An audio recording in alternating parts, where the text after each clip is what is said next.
Hello, good afternoon, and welcome to today's webinar on preparing for a virtual careers fair with TARGETjobs. I'm Rachel, I'm an editor at TARGETjobs, and I'm going to be the host for today. And I'm joined by Jessica and Gemma from White & Case, and Gemma is the Graduate Resourcing Manager and Jessica is the Graduate Resourcing Advisor. And they're going to be helping us run through tips for how to prepare for the virtual careers fair and even, what to do when you're there and what to do afterwards. Hopefully you're all gearing up to attend university careers fairs run by your university, and also hopefully you'll be joining TARGETjobs next week on Thursday the 7th of October for our own virtual careers fair. If you haven't signed up for that yet and you would like to, if you go to the TARGETjobs website and go to the events page, you'll be able to find details on how to register. But for now, today, we're going to talk through some tips to help you maximise on those careers fairs and hopefully get hired as a result. So just to let you in on the format, Jessica, Gemma and myself are going to run through some questions, have a little bit of a talk through them. And then towards the end, maybe 15-20 minutes before, we're going to go to your questions. So throughout the webinar, if you have a question that comes to mind, if you go to the box on the right-hand side of the tab, type in your question and hopefully we'll get to it. I'll try and answer as many as I can.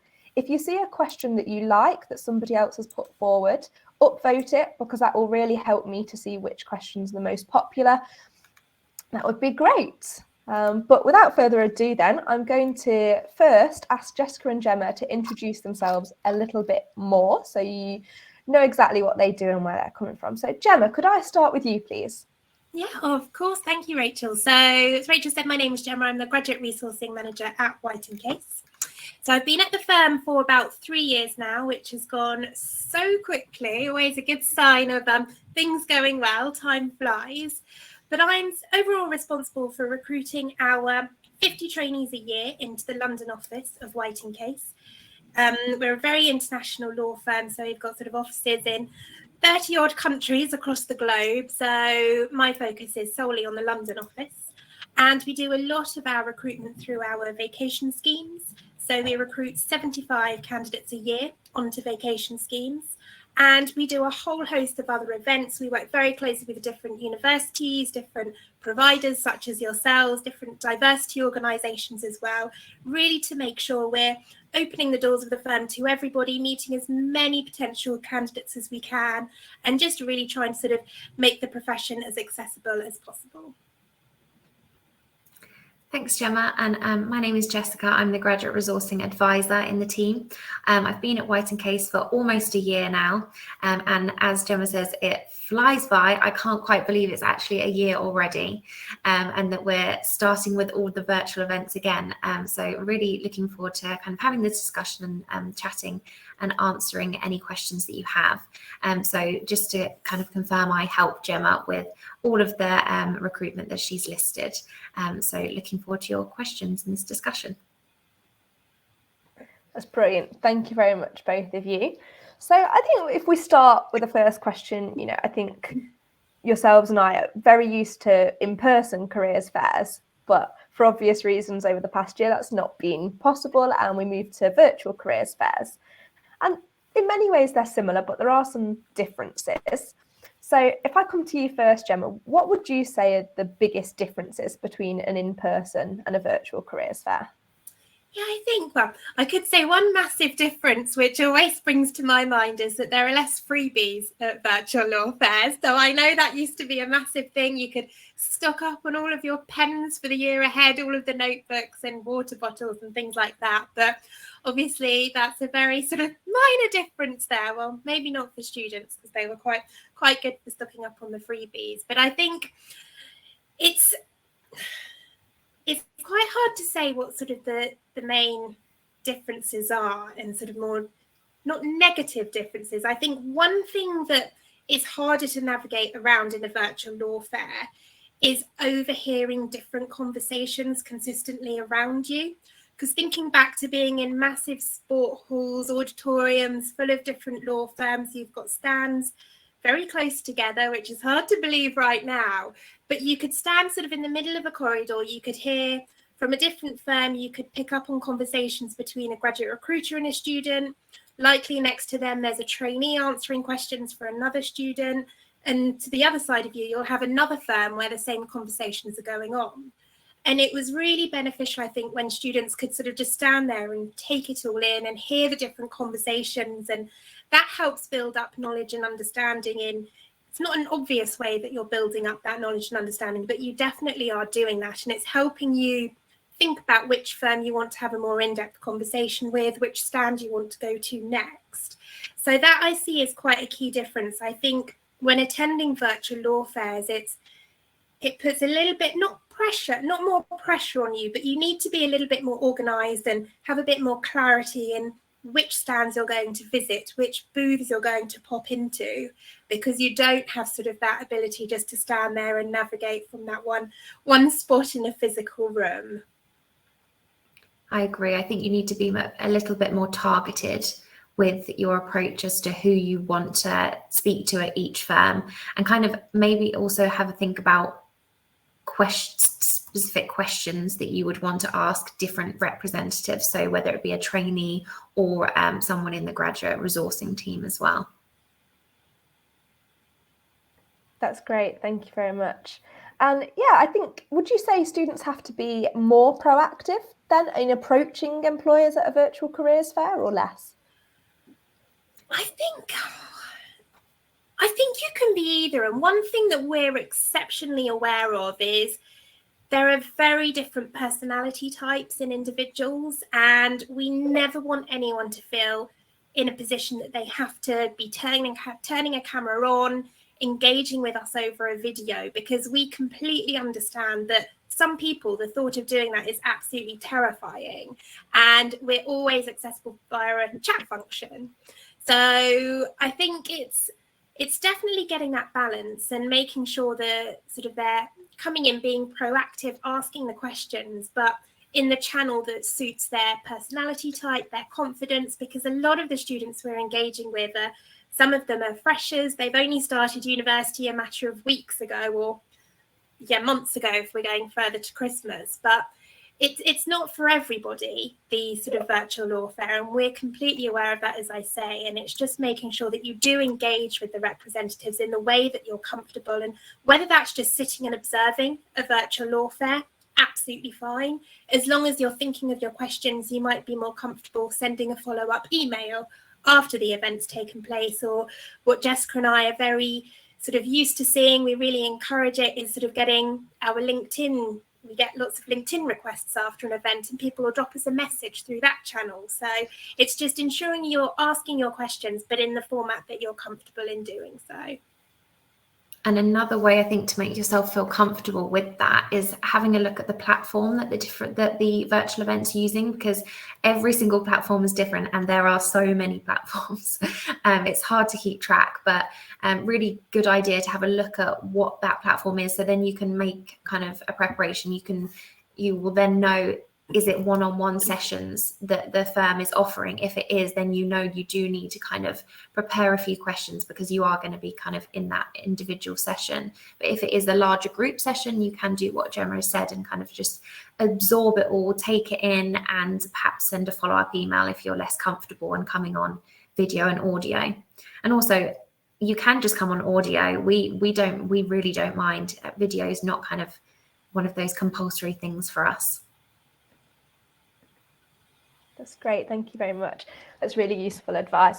And I also think we've talked about differences, and there are big pros to a virtual for students. For example, they don't have to walk to campus if they don't want to.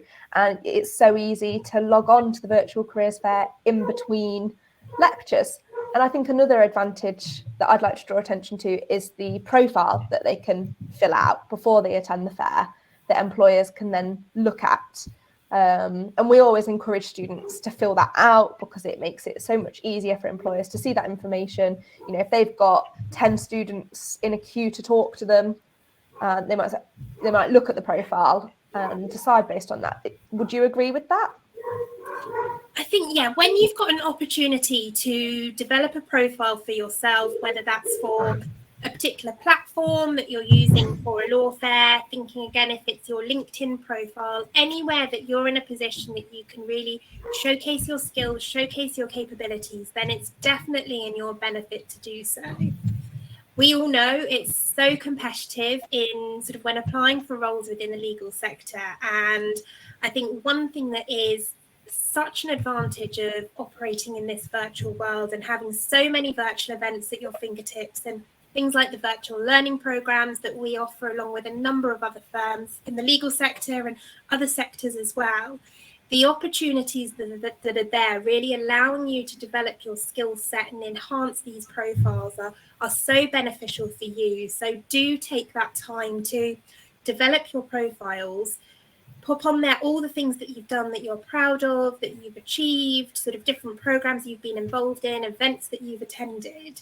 And one other thing I think is so helpful about having these profiles is you can sort of be quite critical as well. You can look at it and think, where am I sort of lacking in certain areas? Have I got any obvious gaps that I can proactively then seek out different opportunities to help plug those gaps that put you in a really strong position when you go on to apply for the vacancies that you're going to do so?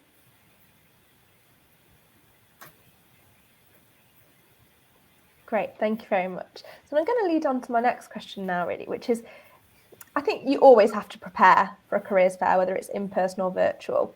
But particularly for virtual, what preparation would you say is essential prior to a careers fair? Jessica, maybe if I start with you this time. Yep. So as I said, I think look at the platform in advance. I think there's probably a little bit more that you need to do for the virtual setting than there is the in-person, just because you don't just kind of turn up to the venue and kind of go round and kind of pick up on different conversations as you go. There's more of a structure to it. So look at the platform, have a look at what the different firms are offering. Look at the firm profiles, and most events will have a limited profile there for you to just have a look. They'll have their highlights, and then you can start kind of picking out what's of interest to you and sort of make a short list on that. And then you can kind of think about different questions for different firms. And you also might want to think about like kind of one key question. If there's something that's really, really important to you, perhaps it's kind of, I don't know, the pro bono that the work that the firm does, or the don't know, any international opportunities within training contracts, that type of thing.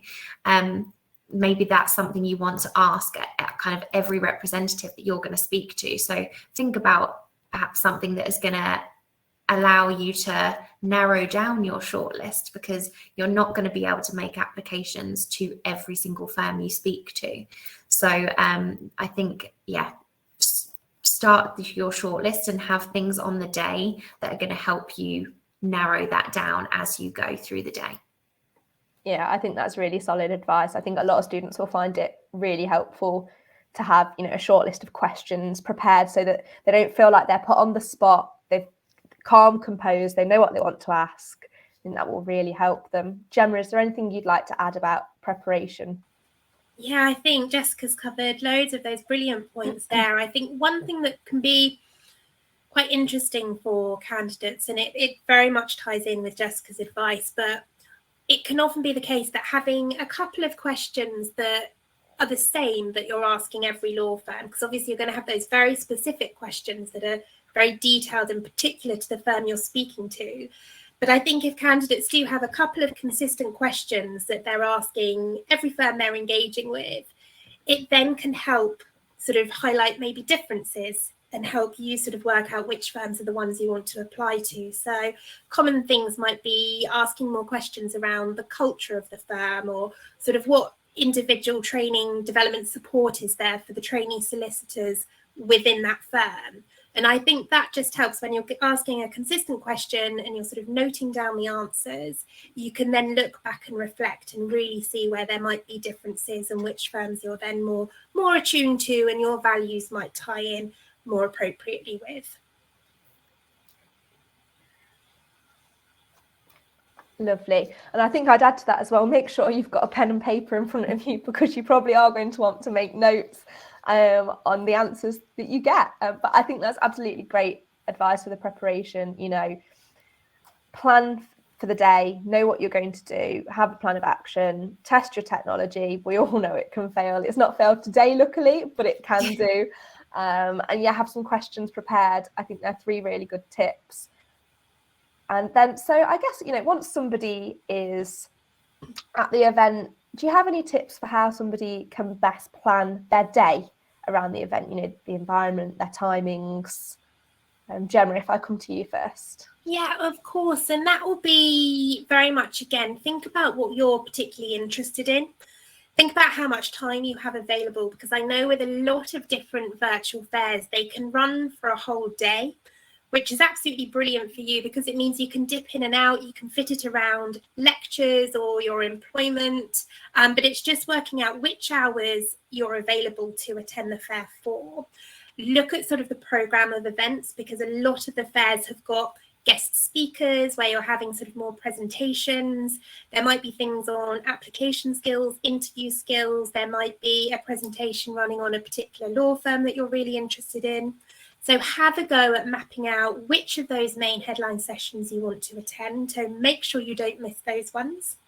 And then whilst those are sort of taking place, if there's a period where you don't want to attend one of the main sessions, that's when it's going to be important to think about which firms you're really interested in engaging with on that particular day. Having that plan, so brilliant, you'll have your list of questions, you'll have your list of law firms, and however you choose to approach it. I mean, typically in a virtual law fair, firms are listed in alphabetical order. So we're always at the bottom, if they do it in that way, being White & Case. So one thing, a little tip from us is a lot of people approach it alphabetically.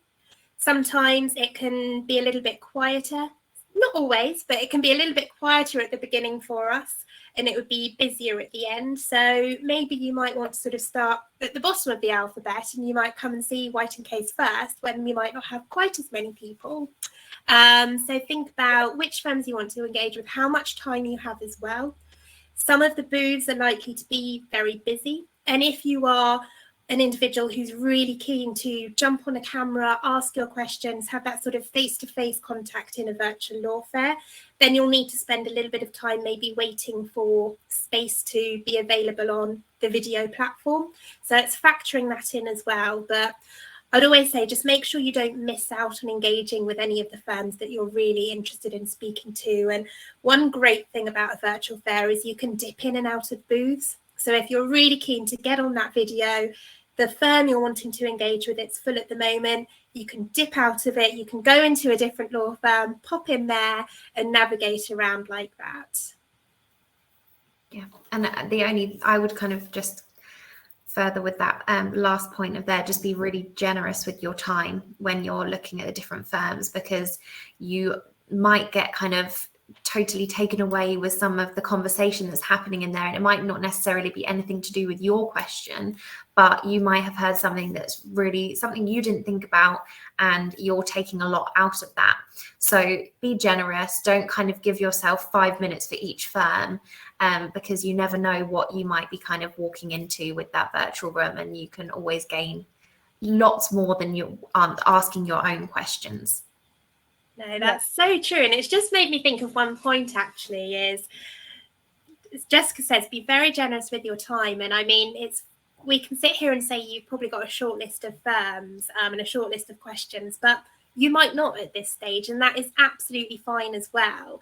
I think if you have got a day that you can dedicate to a virtual law fair, it is running over a series of hours, just take the time, jump in and out different law firm booths, just to sort of get that broader understanding of what firms are out there in the market, because you could be very, very early on in your sort of developing your understanding, your knowledge in pursuing a career in law. So they are absolutely ideal opportunities. If you are sort of really just keen to understand which firms are out there, then it is a brilliant opportunity to sort of take that first step, which will then, after a few events along these lines, then you're likely to begin to develop your shortlist. And the brilliant thing again about having virtual events is over the next couple of months, there will be a lot taking place. So you'll be able to have opportunities further down the line when you maybe do have a short list of questions and firms that you can then go to a fair in a couple of months' time or something with that very, very tailored approach. Fantastic. I couldn't have put it better myself. And I think, all of this advice is applicable to law fairs and also general fairs, because this is just great advice for attending any virtual event and fair. And I really want to pick up on, like Jessica said, be generous with your time, but also kind of hinted there at being open-minded, because an employer might contact you and you might not have heard of them, or you might originally think, oh, they don't have an opportunity for me, but you could be mistaken. So I think, be open-minded, talk to them, engage with them, see what they say and see where it leads. And I'm so glad that Gemma mentioned, not just focusing on the stands, but also looking at the program for the day, because I am a big advocate for some of the sessions are some of the most valuable things you can attend. And I know the TARGETjobs Virtual Careers Fair, I'm really looking forward to hosting a session on applications and CVs next week, and because you just know they're going to be full of great information. So thank you very much for all of that advice. And then I think one thing that some students might be nervous about is that actual step of reaching out to the employer and that initial hi. Do you have any tips for that? Or, maybe reassure that it's not a big scary thing, is it?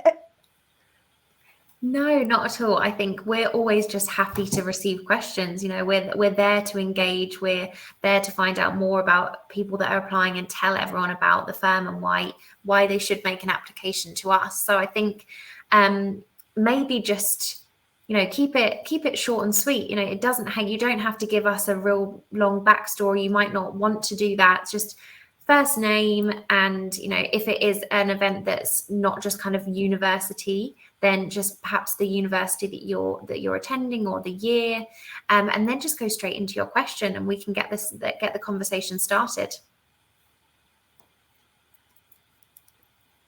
Lovely, thank you very much. And then, so we have also touched on, and I think you've been very nice in what you said, if you're feeling a bit worried about video, it's okay. But do you have any tips for if a student is going on video, any do's and don'ts, any pointers?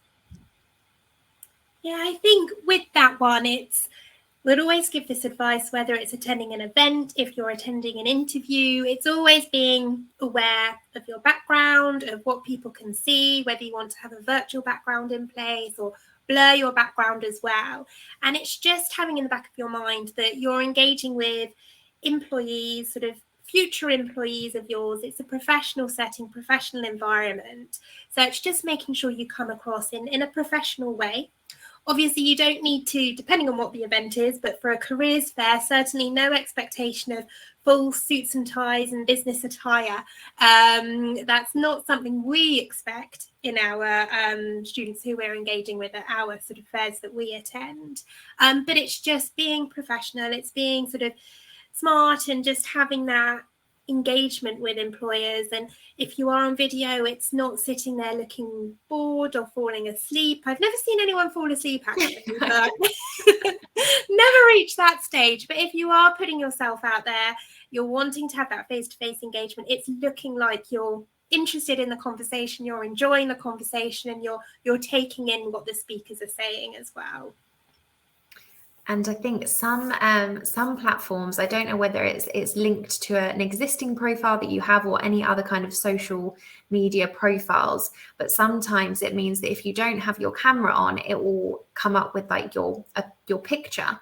So just be mindful of what picture you have selected or photo, or if it's even of you, it might be, I don't know, your pet or something. So just be mindful that those photos do pop up here and there. So just another one on that kind of professional note. And would you encourage students, it might be a little bit out of their comfort zone, but would you encourage them to, try and add that photo and go on video? Just as it does put a face to a name, doesn't it? Yeah, if you feel comfortable, then go for it. And also this, I think we have video interviews as part of our recruitment process, and doing things like, coming on camera, that's only going to help you kind of with maybe those assessments. And a lot of firms do video interviews. So it's going to be helping you, and it's going to help kind of take away that kind of initial scared kind of feeling that if you get used to coming on, you get used to seeing yourself chatting, that's going to help for different situations. So it's not just about helping the firm know who you are, it is actually improving your skills, and it's a benefit to you as well. Yeah, And just building on that a little bit further, it's also, I mean, further down the line, hopefully we'll be in a more physical work environment again. Things will be back to normal one day, but across a lot of sectors, hybrid working, the remote working is going to carry on and be completely normal. So when you're engaging with future employers, so hopefully the firm, the company who you're going to be working for one day, you're going to be having to be undertaking meetings virtually with your cameras on. So it is, as Jessica says, I mean, it's helping you develop these skills, and it's something that you'll need if you do work for that employer who you're trying to engage with.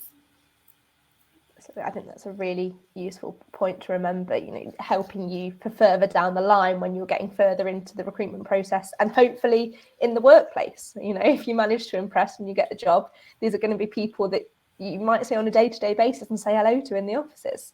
And I guess the other side, you know, we've talked about going on video, but the other side is students may well be talking to you over a chat function at the Virtual Careers Fair. Do you have any tips or things they should keep in mind when writing out their messages to you? Maybe the standard of written communication or something else? Yeah. Whoever, go first. Jessica, go on.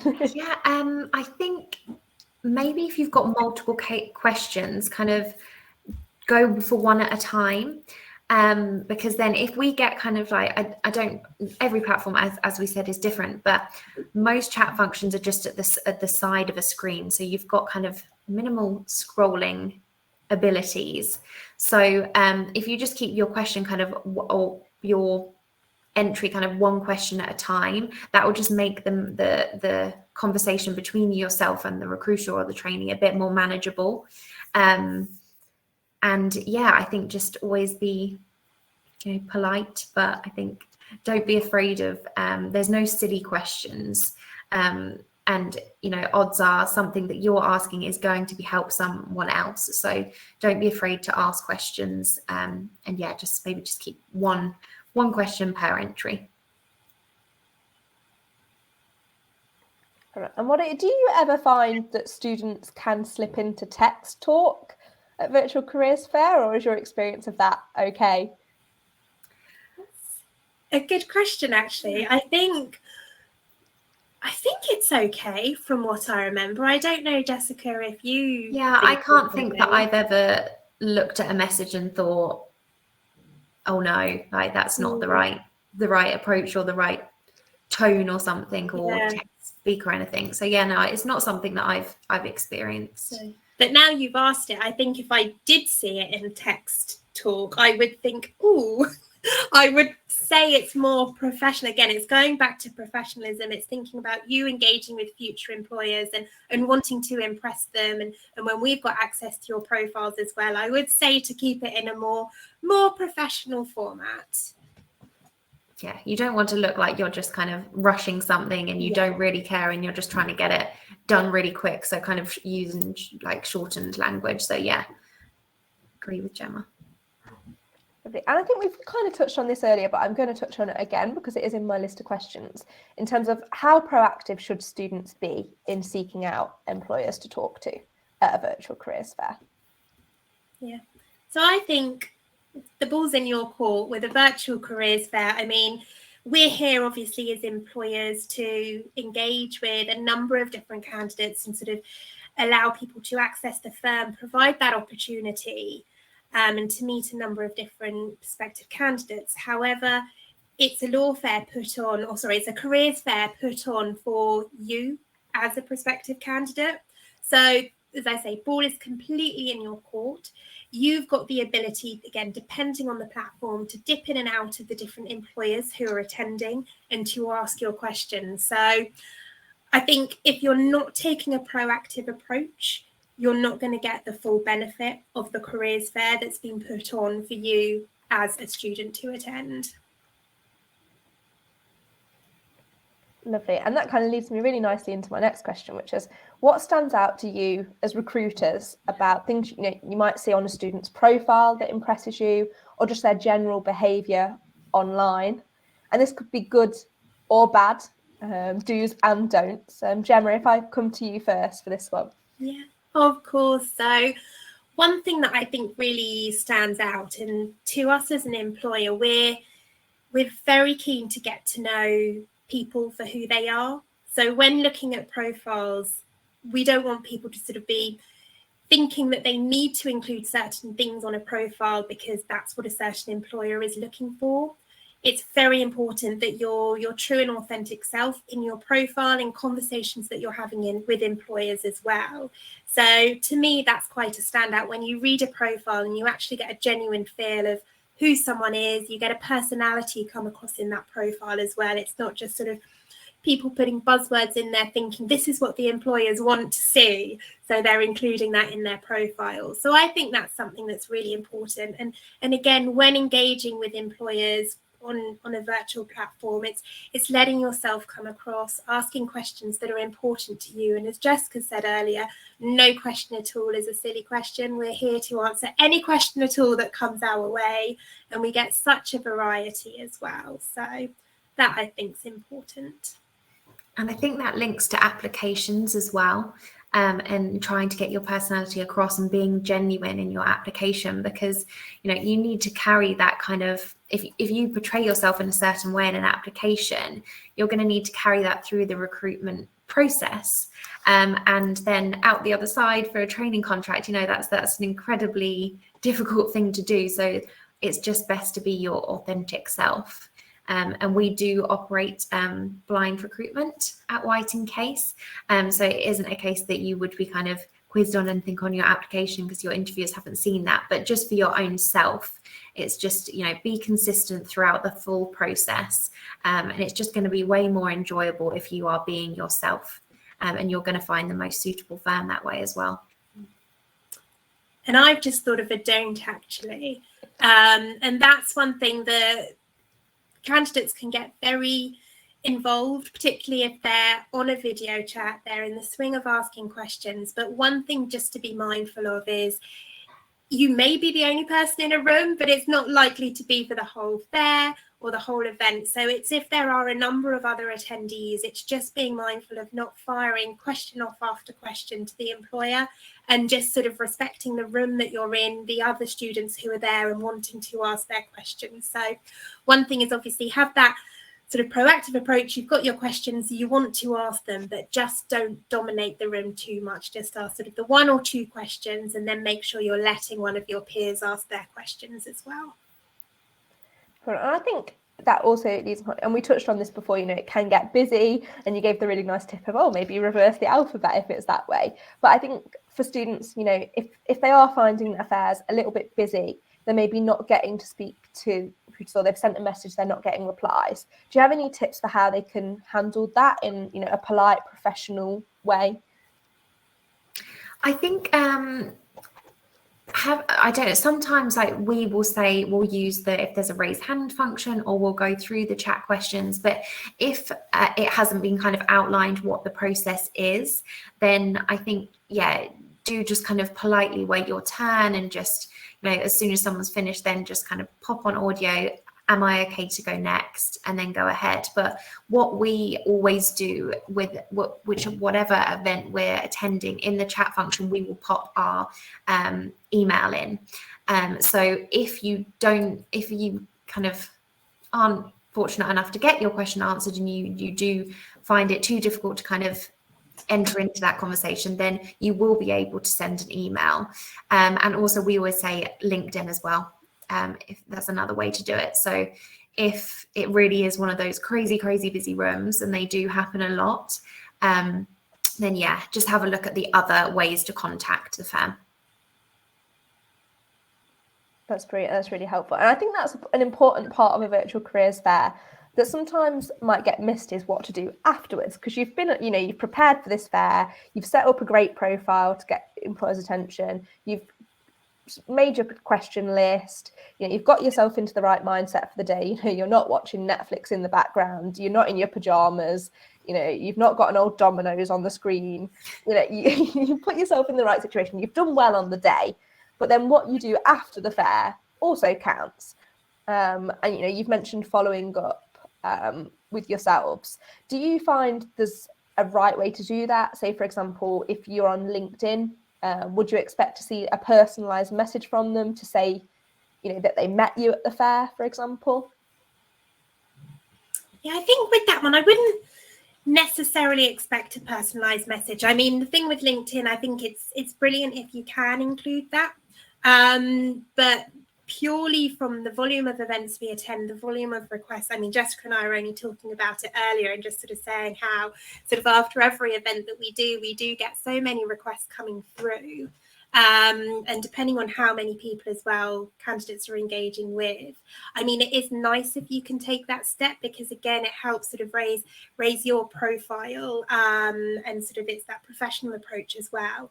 But personally, it's not something I'm necessarily expecting students to say in the request. Yeah, I agree with that. Thank you very much. And then we've mentioned, following up with employers after a virtual careers fair, but can you think of anything else that students should do after attending an affair? Maybe it's acting on any advice they've given. Yeah, I think with that one, definitely acting on any advice. And as we've discussed, you may have been in a position that you had very tailored questions. So hopefully you've got more detail that will help, whether it's an application you're then wanting to submit, and you can really start working on that one. But one thing I always think is great to see, and we see it throughout our sort of key milk round recruiting season, is I'd always say to have a look at the firm website, see what other events are coming up. And if you sort of really enjoyed engaging with a particular firm and employer, see what other events are coming up that you're genuinely interested in. And then chances are you'll see Jessica and I again, for an example, at another event that we're doing a couple of weeks later. It might have a different theme. It might be a skills session that we're running instead of a careers fair. But we'll see faces and we're like, oh, it's really nice to see you again. And we'll start to develop that relationship with candidates who we're meeting virtually. So I think that's a great step. If you've got that genuine interest and you want to hear more and meet more representatives from the firm, take that step to see what other events they're offering and then subscribe to any that you're really interested in. Great, thank you very much. So I think we'll shortly go on to the questions from students. So please do, if you haven't asked a question that you want to ask, make sure to put it in the question tab and upvote the questions that you want answering. I can see we've got some more general to the careers fair and some more specific to White and Case. So I'll tackle the careers fair ones first, and then we'll go on to the more specific ones. But can I just ask Jessica and Gemma, is there something that, you came onto this webinar dying to say about virtual careers fairs, a top tip or something like that you haven't managed to get across yet? Ooh, I'm having a think now. Sorry, I've put you on the spot a little bit with that one. I think my one would be to understand the platform that you're going on to. I think that is that can kind of make or break your day and your plan, because you might have every intention of speaking to different people at different times, but that might not work out to the schedule. So just really make sure you have had a look at that schedule, you've had a look at the platform, and you know what to expect and the format as well, because that's really going to dictate how you ask your questions, whether you feel comfortable doing it through video or through the chat function. No, I think that's a really, really important point, and something, as Jessica said earlier, there are so many different ones. I mean, we're lucky enough that we've done sort of the recruiting virtually for a little while now, but I'm sure there will be new ones that pop up. So we'll have exactly the same thing where we'll need to make sure we're confident with using it as an employer. But what I would say as well, just to sort of add to that one, is just to have in the back of your mind that the careers fairs, they're put on for you as students. That's the benefit of them. That's the purpose behind them. So it's your opportunity. So think about it from that perspective. And for those of you who might find them a little bit daunting or have that sort of slight nervousness around them, hopefully that helps alleviate those concerns there. And just know it's an opportunity for you that employers are putting on. So we really just want to get to know as many people as possible and answer questions. Absolutely. It's all for research, isn't it? It's not it's not a test. It's not an assessment. It's, as Gemma said, it is for you. That's lovely. So I think that's a really nice point to end on before we go to the student questions. Except the only thing I would like to add is, we've talked about getting to know the platform and you're using this tech, and, if you do have tech problems on the day, I think all three of us would agree, just don't worry about it. We're all in the same boat. Chances are the recruiters will have tech issues at some point as well. It won't just be you. Stay calm, don't stress out about it. And also often there will be whoever's hosting the fair, whether it's TARGETjobs, whether it's your university, there probably will be a support stand that you can go to, if you need help with that. So I'm going to move on to some of the student questions now, if that's okay. And the first one I've got here is, do you have any tips on talking about yourself, in an elevator pitch? And I know we touched on earlier, it can be as short as your name and your university, but maybe if a student did want to give a bit more detail, what would you recommend? Gemma, if I come to you first. Yeah, of course. So I think with that one, it's again, and it can vary from sector to sector. So depending on where your interest lies in the career that you want to pursue, I mean, it again ties in with having that, or sort of doing that research, really understanding that sector that you're going into and thinking about what are those real key skills, key drivers that will make you a good and suitable candidate for the sector that you're wanting to pursue. And it is important to keep it concise, keep it relevant. And one thing that, we can see it a lot with different candidates who we're engaging with, whether it is in sort of careers fairs or through our assessment processes, it's having that confidence in yourself to really sell yourselves as best as possible, because things that sort of students are doing these days, particularly in light of all of the challenges that they've faced in this COVID era that we're currently in, I think people have done brilliant things.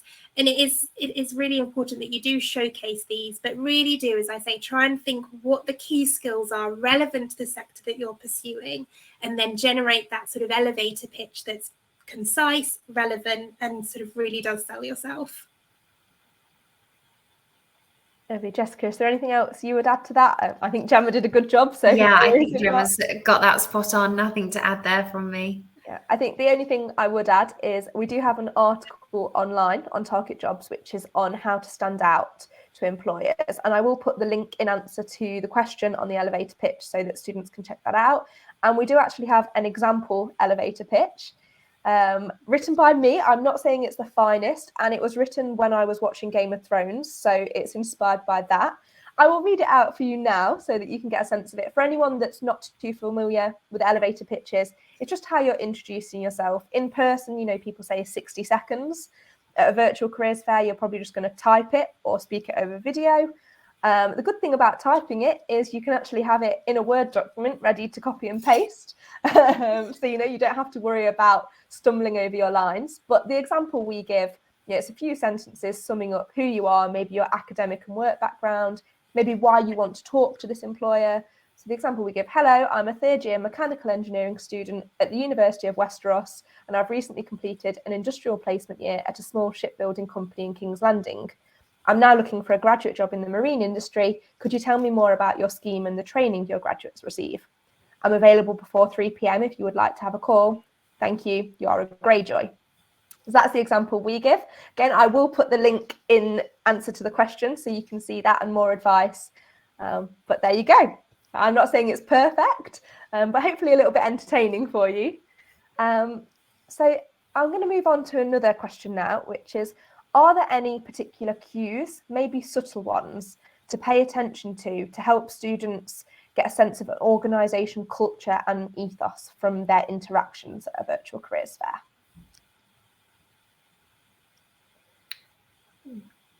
Tricky one.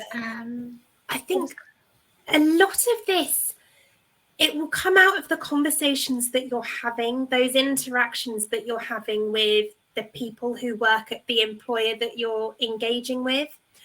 Culture is something that is very hard to put into words. It's something that you need to speak and engage with the people who form that employer, who's sort of part of that business who you're engaging with.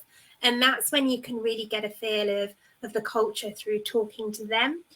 I think one key and one really important thing to always have in the back of your mind is, can you picture yourself working with the people who you're speaking to, the people who are representing that firm? If you can, really, really good sign. If you're enjoying the conversation, then that's a really positive sign that the culture and that the sort of fit of that firm is going to be right for you.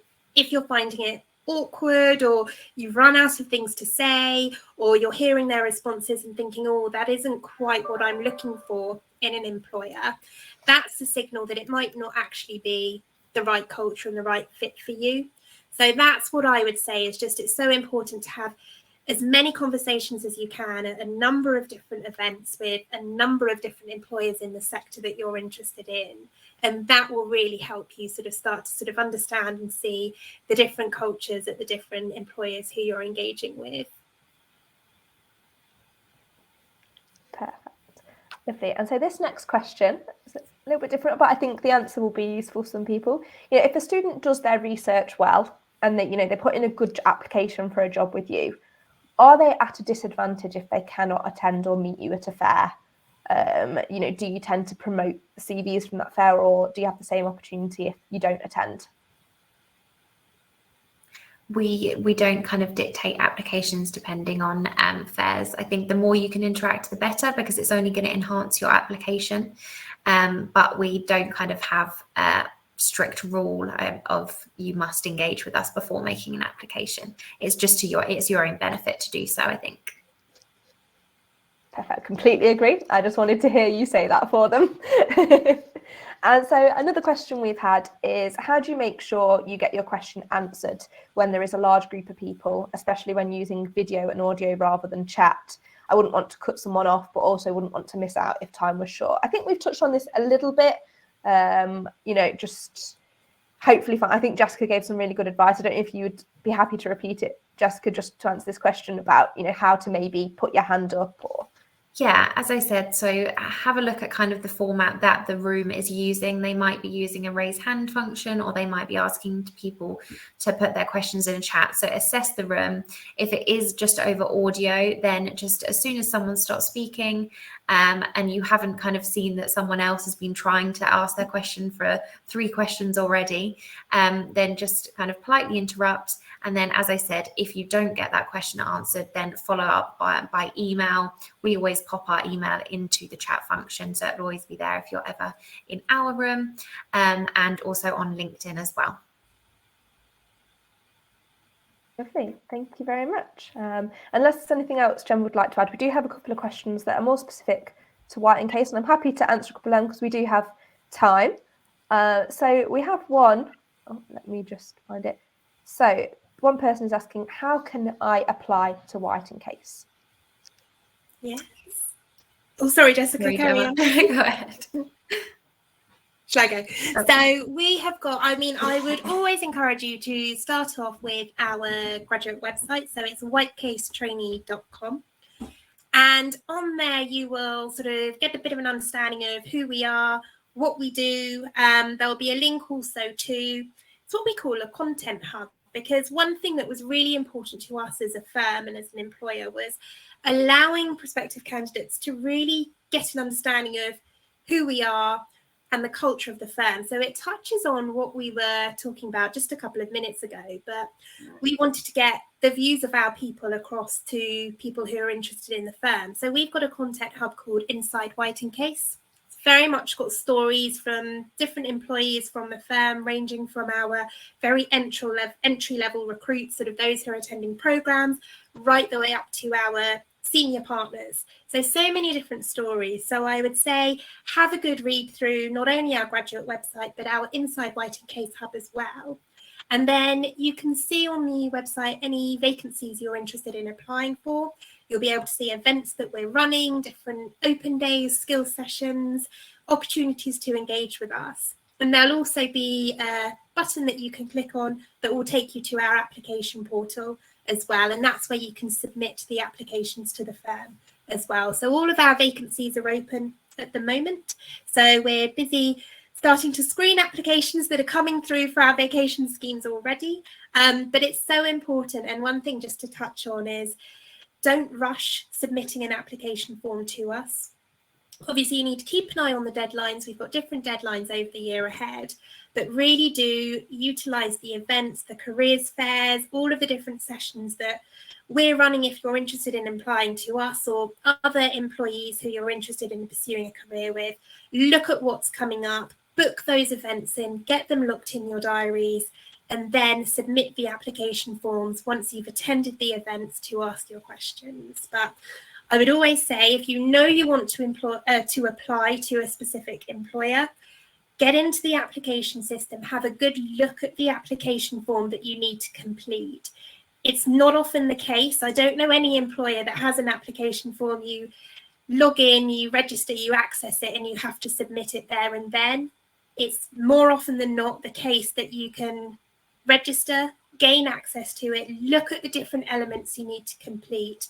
No pressure on when you then need to submit it other than the overall deadline.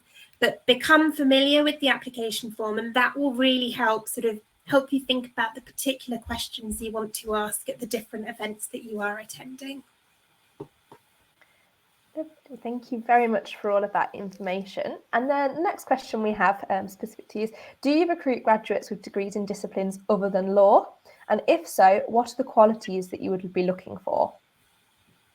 We absolutely do. Yeah, we receive probably an equal split of non-law and law applications.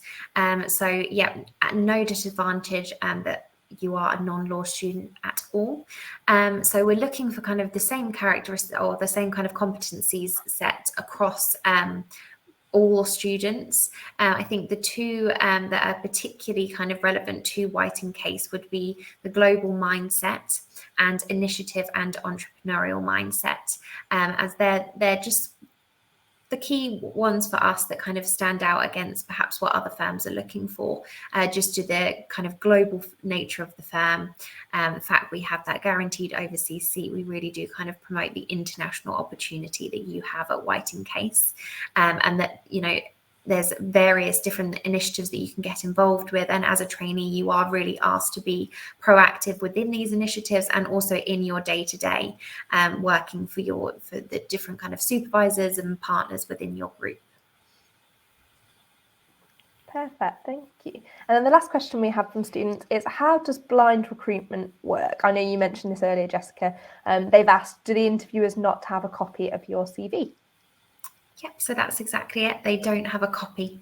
You know, they're going into the interview with a complete blank slate, and it just, it helps with our kind of any unconscious biases. Don't know whether you've got anything further to add to that, Gemma. No, I think you've summed it up really well. I think it's just some people, when they hear that, they think, oh, how am I going to structure the interview? Or should I not be repeating things that I've included in my application form?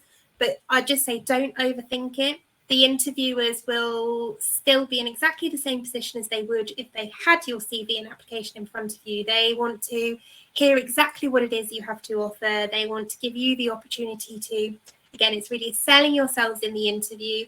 It's always using the best examples that you have. So never worry about sort of repeating things that you did include in your application form. It's not meant to throw you in any way, shape or form. It's just, as Jessica said, to put everyone on that level playing field, and to sort of help reduce any unconscious biases that naturally come in to anyone who is interviewing. And if you get an interviewer who went to the same university as the candidate, the interview will often just start, oh, I went to Nottingham University, or I went to the University of Kent, which halls were you in?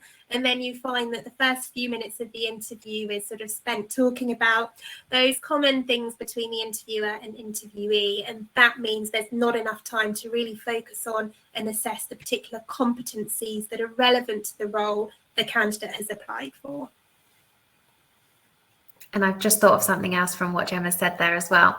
And if you haven't had the chance to speak about something from your application within the questions, you're always given the opportunity at the end of the interview to kind of discuss anything there. So it's also, don't be fearful that you're going to miss out on speaking about things, even if it's not kind of directly questioned. Lovely. Well, thank you very much. That's been really helpful. Circling back to virtual careers fairs, I think, you know, we've had so many great tips from Jessica and Gemma. I hope you're all feeling well prepared now for your next virtual careers fair. I hope to see some of you at the TARGETjobs virtual careers fair next Thursday. But for now, all that's left to say really is a big thank you to Jessica and Gemma. You know, please join me, everyone, in saying thank you. You've done a brilliant job of passing on all of those tips. So thank you for taking the time to join us. That is the end of the webinar. Thank you very much for joining us, everybody. Super. Thanks, everybody. Thanks, everyone.